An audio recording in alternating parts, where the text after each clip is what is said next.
आणखी एक महत्त्वाची बातमी आहे। निवडणुकीच्या निकालासंदर्भात छत्रपती संभाजीनगरच्या औरंगाबाद खंडपीठात सुनावणी ही दुपारी 3 वाजता होणार आहे। अनेक तक्रारी ह्या औरंगाबाद खंडपीठात सुद्धा दाखल झालेल्या आहेत।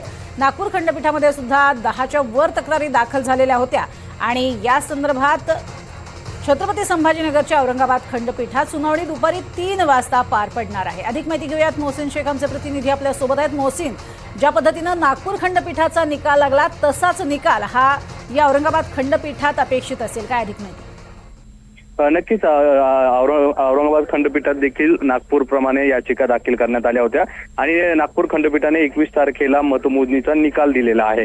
आता या ठिकाणी देखील चर्चा झालेली आहे। मात्र जे निवडणूक आयोगाचे वकील आहे किंवा सरकारी वकील जे असतील याबाबत अशी चर्चा झाली की अजूनही न्यायालयाचा निकाल आमच्यापर्यंत आलेला नाही अशी भूमिका कोर्टात निवडणूक आयोगाच्या वकिलांनी मांडलेली आहे। त्यामुळे ही सुनावणी आता 3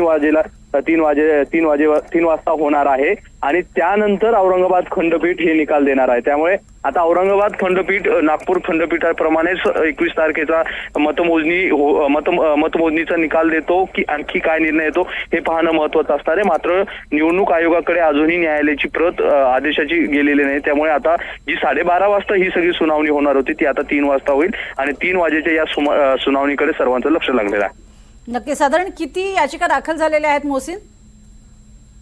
जी प्राथमिक माहिती मिळते ते 5 ते 6 याचिका या ठिकाणी दाखल झालेल्या आहे आणि नागपूरमध्ये जशा याचिका होत्या तसंच यांचंही म्हणणं होतं की जी 2 तारखेला मतदान पडतंय आणि 3 तारखेला जी निकाल येणार आहे त्याचा प्रभाव कुठेतरी 20 तारखेला होणाऱ्या निवडणुकीवर पडू शकतो आणि त्यामुळेच ही मतमोजणी जी आहे ती पुढे ढकलण्याची मागणी याचिकाकर्त्यांनी केली होती आणि त्यावर आता 3 वाजता सुनावणी होणार आहे।